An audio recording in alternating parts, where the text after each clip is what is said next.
Have you ever said, I'll never love again, or I'm never trusting anyone, or I'm not going to get my hopes up, I don't need that, or I don't need anyone?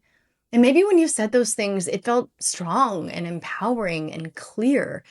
But what if it wasn't clarity? What if it was protection? Today, I want to talk about the vows we make in pain and how sometimes the very thing we think is keeping us safe is actually keeping us stuck. I know firsthand because after my divorce, I remember telling myself very clearly, I'm never getting married again. And at the time, it felt evolved and enlightened and independent. I remember even referencing Goldie Hawn and Kurt Russell to back it up because it wasn't that I didn't want love. I just was never going to get married again. But if I'm being honest, that vow wasn't really about empowerment for me. It was protection. I grew up in a religious household. Divorce was framed as failure and wrong and even shameful. And of course, even just dealing with the pain and the breakup and the loss. So when my marriage ended, something in me just decided, well, fine, then I'm just not going to do that again. Because if I never got married again, I would never have to face the judgment.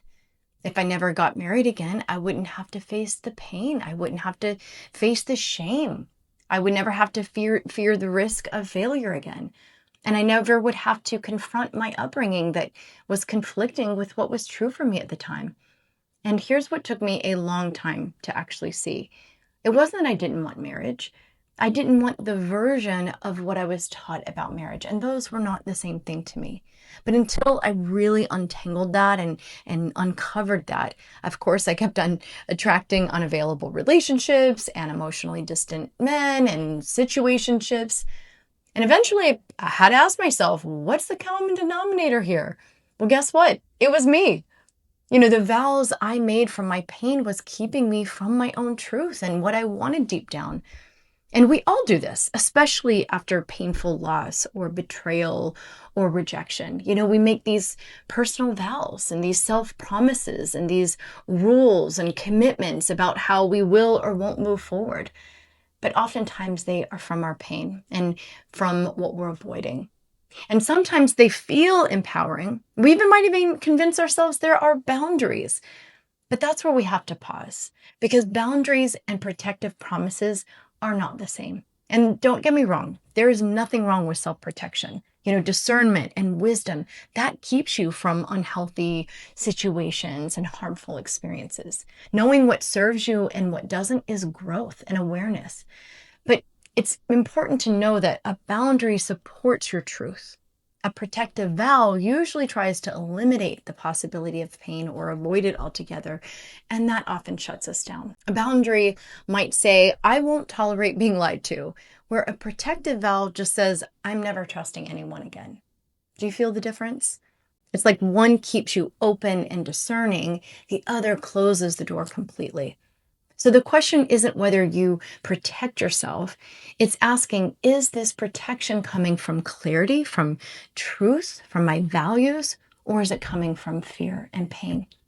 It is aligned with who you are now and what you want, or is it keeping you sheltered and stifled and away from what you truly want and need? Because when our vows become the walls that block the very thing that our heart still wants, that's usually the sign it's time to revisit them. So let's walk through it together. I want to offer just a quick exercise if you want to grab a piece of paper or even just reflect out loud or a journal, whatever feels comfortable for you. And you want to start with the first step. Identify the vows. And even if you just start with one, that's okay. But you just want to write down any protective promise you've made, or rule you've made, or even a commitment that has come from your pain. So ask yourself, what promises have I made from my pain?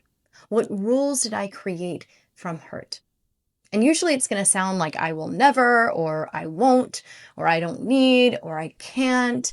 You'll know it has a protective energy because it's going to carry that charge and that tension in it or that resistance. It usually is that never again energy. So step 2, you want to identify the feeling it's protecting you from, not what it's protecting from happening, but protecting you from feeling again. So ask, what are these vows protecting me from feeling? Is it shame or rejection or judgment, powerlessness, failure maybe, abandonment? Just get honest and get really underneath the feeling you might be avoiding, because that's your information. And even just that awareness alone is going to really help you in kind of shifting that. So speaking of, that's the step 3. You want to shift into alignment, and you want to ask yourself, are these vows aligned with who I am and what I actually want? And I have a feeling, based on my own life and the many clients I work with, a lot of them won't be, and that's okay. So for example, if you say you want deeper connection, but your vow is, I'll never trust anyone again, those two things are in direct conflict. Or if you say you want to, pursue your dream, but your vow is, I'm done putting myself out there, that's misalignment.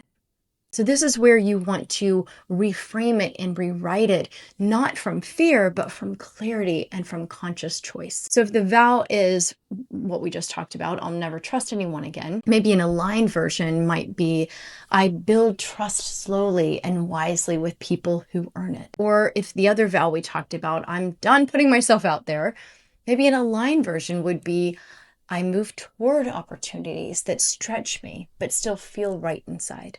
Do you feel the shift? And that's really what you're looking for inside yourself, is just that shift and that openness. The first is usually about avoidance. And the second choice, or the vow that you're going to create, is really about conscious choice and intention. And, I just want to say, this is not about abandoning your experience or pretending your pain didn't happen. Your pain is powerful information. It clarifies what matters to you. It teaches you what you need. So this is about alchemizing it into a promise or a personal vow that supports you instead of stifles you. And here's the deeper truth. The vow is just one layer.